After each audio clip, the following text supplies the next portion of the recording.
You don't know me. But I couldn't stop looking at the only man in this room who smiled with his face and looked completely broken in his eyes. You don't know me. Come dance with me, just one song.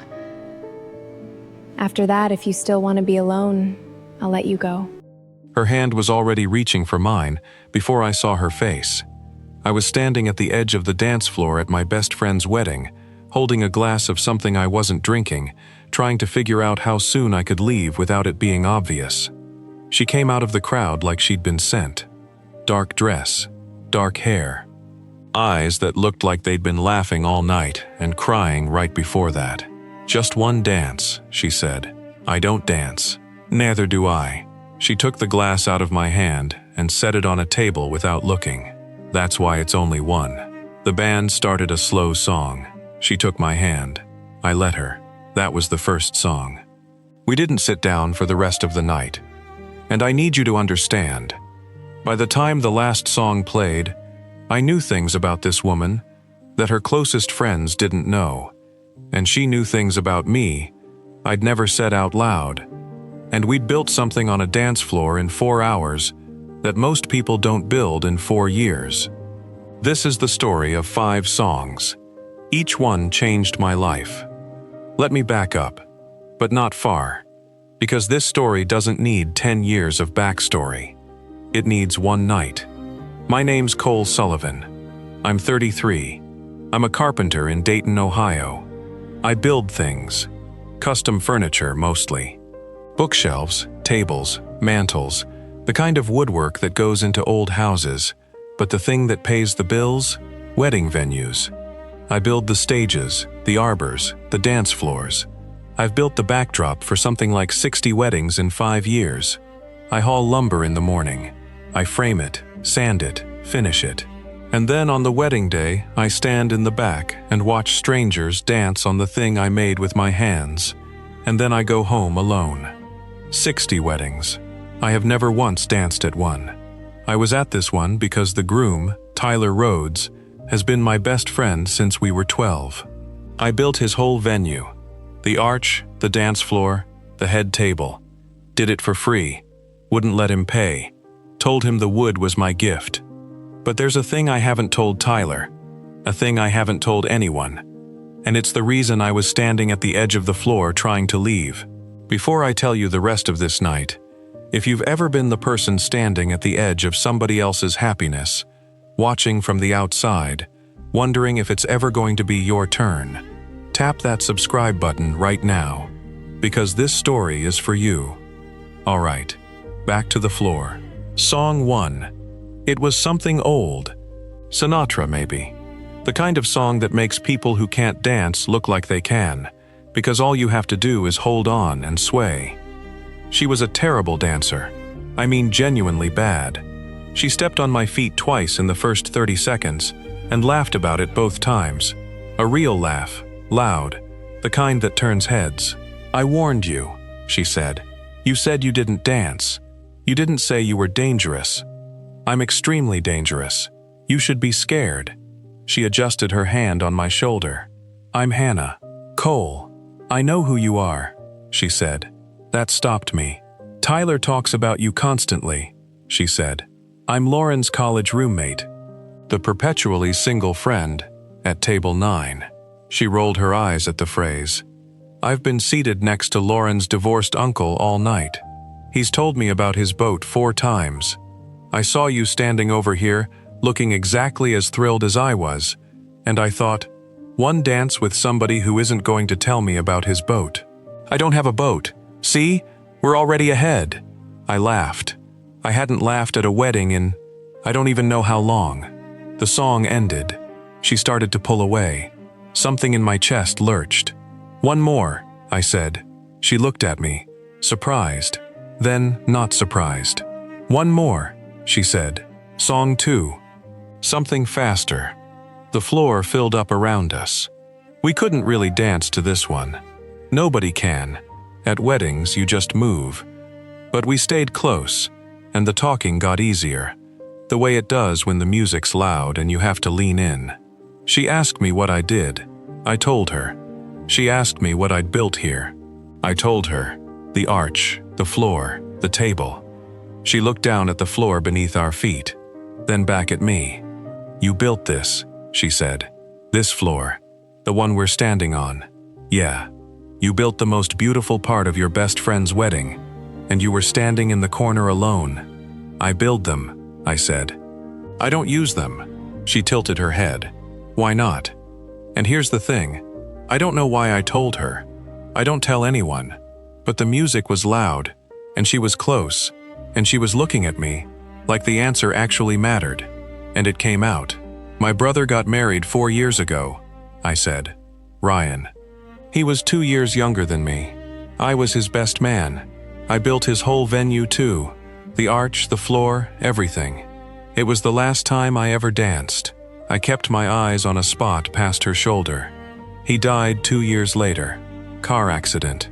Coming home from a late shift. Black ice on Route 35. Hannah didn't flinch. Didn't say she was sorry.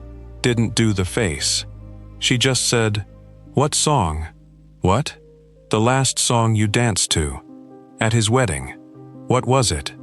Nobody had ever asked me that. In 2 years of condolences and casseroles, and people saying he's in a better place, not one person had asked me what song. "The way you look tonight," I said. "I danced with his wife, my sister-in-law, Sarah. She picked it because Ryan couldn't carry a tune, but he sang that one in the shower every morning, and she said it was the only song he knew all the words to." Hannah was quiet for a second. "You build wedding venues," she said slowly. "You've built 60 of them, and you never dance because the last time you danced was at your brother's wedding, and if you dance at someone else's, it's like it's not his floor anymore," I said. "Yeah," she nodded, not like she understood, like she knew. "Okay," she said. "Then I need to tell you something before the next song." Song 3. The band slowed it down again. Something by Etta James. The lights went low, and the couples pulled close, and the floor got that wedding glow. That amber, half-drunk, beautiful glow. Hannah put both hands on my shoulders. She was shorter than me. She had to look up. 3 years ago, I was engaged, she said. His name was Will. He was a paramedic. He proposed on a Tuesday because he said he didn't want to wait for a weekend. She almost smiled. We were supposed to get married in October. What happened? He responded to a call in July. House fire. She said it flat. Practiced. The way you say a thing you've said so many times it's lost its edges. He went in. The floor gave. They got him out, but... She shook her head once. 3 days. I stopped moving. The last time I danced, she said, was at the hospital. The last night. They let me put music on my phone and I held his hand, and I swayed next to the bed because he couldn't move, and I couldn't sit still. And I haven't danced since. Not once. Not at a single wedding. I come to all of them. Lauren drags me, and I love her, and I sit at my table, and I clap, and I smile, and I never, ever get on the floor. She looked up at me. Until tonight, she said. I saw you standing there, Cole, and I don't know what it was. You looked like me. You looked like somebody who was here and wasn't here. And I thought, if I'm going to dance again, it has to be with somebody who knows what it costs.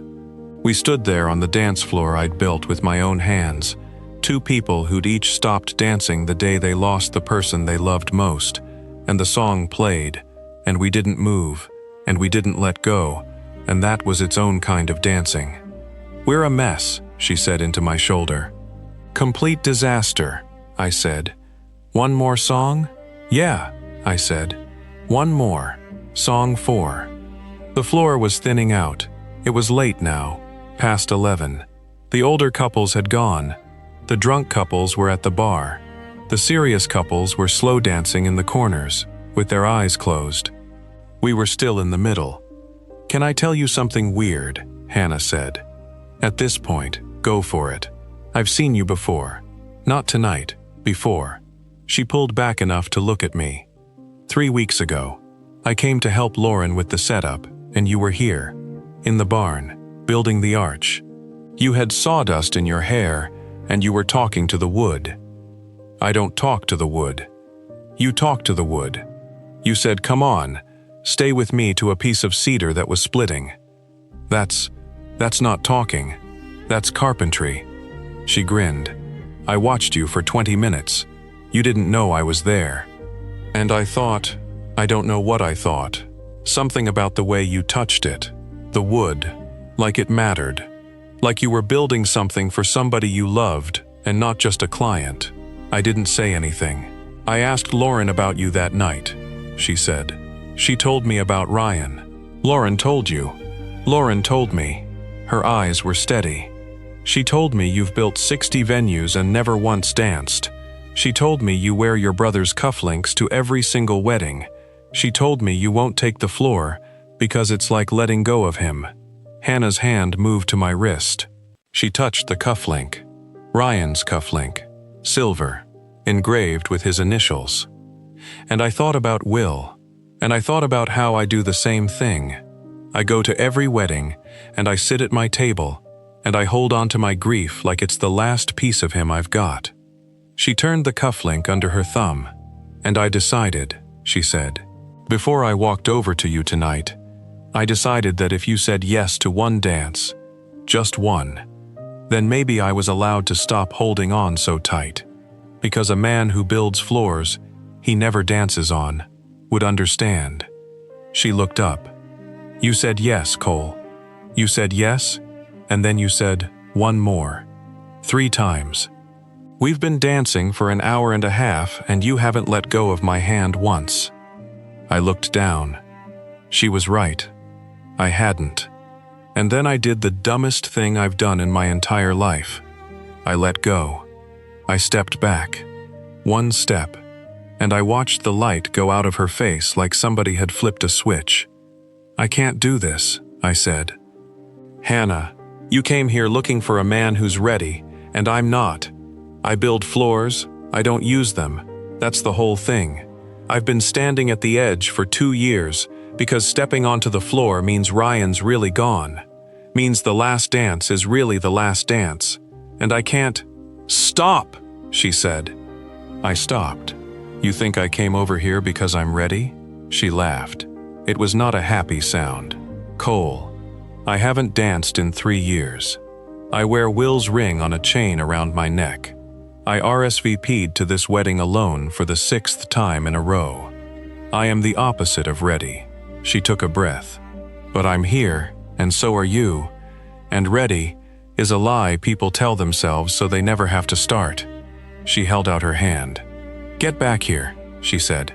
I didn't step on your feet 6 times to watch you walk away now. I looked at her hand. I looked at the floor. My floor. The one I'd built for Tyler and Lauren. The same way I'd built one for Ryan and Sarah. The same way I'd built 60 of them for 60 couples while I stood in the back and told myself that building was enough. I took her hand. There, she said softly. Was that so hard? Yes, I said. It was the hardest thing I've done in 2 years. Good, she said. Hard things are the only ones worth doing at weddings. Everything else is just cake. The band started the next song. She didn't move. I didn't move. One more, she said. But this time it wasn't a question. Everyone they've got left, I said. Song 5. This is the one that wrecked me. The band leader leaned into the mic and said they had one more before they closed out the night. And Lauren, the bride, Hannah's best friend, had made a special request for the last dance. The first notes came through the speakers, and my whole body went cold. The Way You Look Tonight, Ryan's song. The one he sang in the shower. The one I'd danced to at his wedding with his wife. The one I hadn't heard played at a wedding since the night before everything was still okay. I stopped, dead on the floor. Hannah felt it. She looked up at me and she saw it. She saw the whole thing on my face, and she knew. This is the song, she whispered. I couldn't speak. I couldn't move. I was standing on a floor I'd built with my own hands, and the song was playing, and I was 26 again, dancing with Sarah, and Ryan was alive, and nothing was broken. Hannah didn't pull me off the floor. She didn't say it was okay. She didn't try to talk it smaller. She stepped closer. She put her hand on my chest. She said, very quietly, "He'd want you to dance." "I know," I said, and my voice broke completely. "I know he would." "Then stay with me. Don't sit down." "Not now. Not on the last one." Across the room I saw Lauren watching us, and I understood. Lauren had picked that song on purpose. She knew about Ryan. She knew what the song meant. She knew Hannah had gone to find me, and she'd put the song at the end of the night like a door she was holding open. I stayed. I danced to my brother's song with a woman who knew exactly what it cost me, on a floor I'd built but never used, and I cried in front of a room full of strangers and I didn't care, and Hannah held on and didn't let go, and when the last note faded out she was still there, still standing, still holding my hand. "We didn't sit down," she said. "No," I said. "We didn't. I don't want to start now." "Neither do I." We left that wedding together. Not in a rush. Not in some dramatic exit. We just walked out side by side, her hand in mine, into a parking lot in Dayton, Ohio at midnight. Two people who'd spent years building walls out of grief and music and empty chairs, and in one night, 5 songs, 4 hours, had taken every single one of them down. I drove her home. We sat in my truck in her driveway for an hour. She told me about Will, the real stuff, the Tuesday proposal, the shower songs he sang too, the way he ate cereal for dinner and called it cooking. I told her about Ryan, the real stuff, the black ice, the phone call, the cufflinks I'd worn to every wedding since, because taking them off felt like leaving him behind. "You don't have to take them off," she said, touching the silver at my wrist. "You just have to stop standing at the edge." We didn't rush. After a night like that, you don't rush. You've already said the hardest things. Rushing the easy ones would be an insult. But we didn't sit down either. Not once.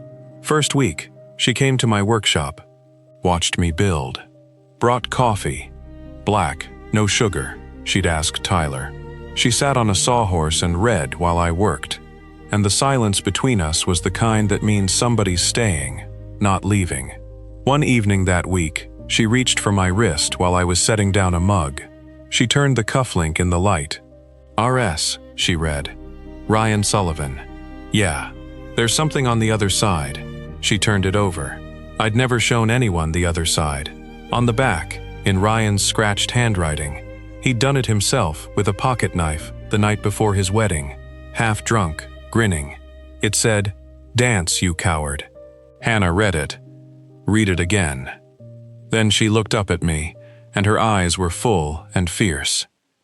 "Your brother engraved dance, you coward, on the cufflinks you wear to every wedding where you refuse to dance." "Yeah," I said. "He was kind of a jerk about it. He was right about it." She held my wrist. "And you knew. You've known for 2 years. You've been wearing his answer on your sleeve every time you stood at the edge." I didn't have anything to say to that. She was right. Ryan had told me, in his own handwriting, scratched into silver with a pocket knife, exactly what to do. And I'd worn his words to 60 weddings without doing the thing they said. Until her. First month, I built her a bookshelf. She hadn't asked. Her apartment had books in stacks on the floor. She was the kind of person who'd buy 10 before she shelved one. I measured the wall while she was at work, built it in the shop, and installed it on a Sunday morning. I want to tell you about building that shelf, because it matters. I was in the shop at midnight the Saturday before, sanding the last panel, and I did something I've never done on a client piece. I carved something into the back board, the part that goes flat against the wall, the part nobody ever sees. 5 words, in small letters, with a chisel. She asked for one dance. I don't know why. I just needed it to be in the woods somewhere, like a date carved in a cornerstone. The night this started. She came home that Sunday and stood in her living room doorway for a full minute without speaking. "You built me a bookshelf," she said. "Your books were on the floor. You noticed my books were on the floor, and you built me a bookshelf. Yeah, that's what I did." She walked up to it, ran her fingers along the edge the way I'd watched her run her fingers along the cufflink, feeling the grain. "It's beautiful," she said. "It's the most beautiful thing anyone's ever given me." She didn't know about the inscription. She wouldn't, for a long time. Not until we moved in together and had to take it off the wall, and there it was on the back. 5 words in the wood. And she sat on the floor of the empty apartment and cried over a bookshelf the way some women cry over diamonds.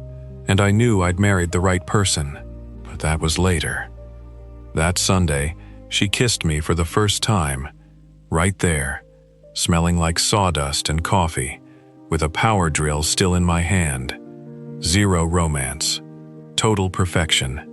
3rd month, I took her to Ryan's grave. I hadn't been able to go alone in over a year. She drove. She didn't say much. She stood beside me and let me talk to a stone, and didn't rush me, and didn't fill the silence. And when I was done, she put her arm through mine and said, "He sounds like somebody I would have liked." "He would have loved you," I said. "He would have made fun of your dancing, and then danced with you anyway. That seems to run in the family," she said. A week later, she took me to Will's. Different cemetery, different town. 40-minute drive she made in silence, hands tight on the wheel.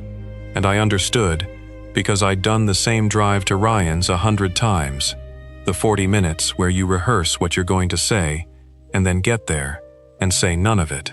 His stone was simple, just his name, the dates, and a line she told me he'd picked himself, years before, like a joke that turned out not to be one. I ran toward it. "He was a paramedic," she said, standing in front of it with her arms crossed tight. "He always ran toward the fire. Literally, that's what killed him, and it's also what made him Will, and I've never figured out how to be angry about the same thing I loved." I didn't say anything. I just stood beside her the way she'd stood beside me. After a while, she said, "I've never brought anyone here. I know. I'm bringing you because I need Will to know I'm not replacing him." Her voice cracked. "I need him to know that the man I'm falling for builds things instead of running into them. And that's not a betrayal. It's different. It's the other kind of brave. The slow kind." She looked at me, and her face was a mess, and she was the most beautiful person I'd ever seen. "Am I said. "The man you're falling for? Cole. I danced with you for 4 hours. I haven't danced in 3 years. What exactly do you think is happening here?" Fair point. 6 months in, Sarah, Ryan's widow, met Hannah for the first time at a Sunday dinner. I was nervous about it in a way I couldn't explain, like introducing 2 halves of myself that I'd kept in separate rooms.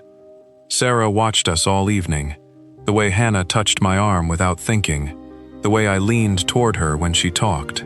After dinner, Sarah pulled me aside in the kitchen. Her eyes were red. "She's it," Sarah said. "Isn't she?" "Yeah," I said. "I think she is. Ryan would be so mad at you for waiting this long." She laughed through the tears. "He'd say, 'Cole, you absolute idiot. You built 60 floors and never danced on one.'" She hugged me, hard. "Dance on the floors, Cole. Stop building them for everyone else." We got married the following fall. I built the venue. Obviously. I built the arch and the floor, and the head table. And this time, when the music started, I didn't stand at the edge. I walked to the center of the floor I'd made with my own hands, and I took my wife's hand, and we danced. The first song was "The Way You Look Tonight." Hannah picked it. She said Ryan should be at our wedding too, and the only way she knew to bring him was the song he sang in the shower every morning. I wore his cufflinks. She wore a locket with Will's photo inside her bouquet. Not hidden, not displayed, just carried. The way you carry the people who got you to the dance floor, even though they couldn't stay. Tyler was my best man. He stood up at the reception and said, I've known Cole Sullivan since we were 12, and for the last 5 years, I've watched him build the most beautiful dance floors in Ohio, and then stand in the back like he didn't deserve to use them. He built mine. He built half of Dayton's. He built 60 of them, and every single one was really for the same person. He looked at Hannah. He just didn't know her name yet, Lauren cried. Tyler cried. I cried. Hannah held my hand under the table and squeezed once, hard, the way she'd squeezed it the first night on the floor. The squeeze that means I'm here, don't let go. We danced every song, every single one.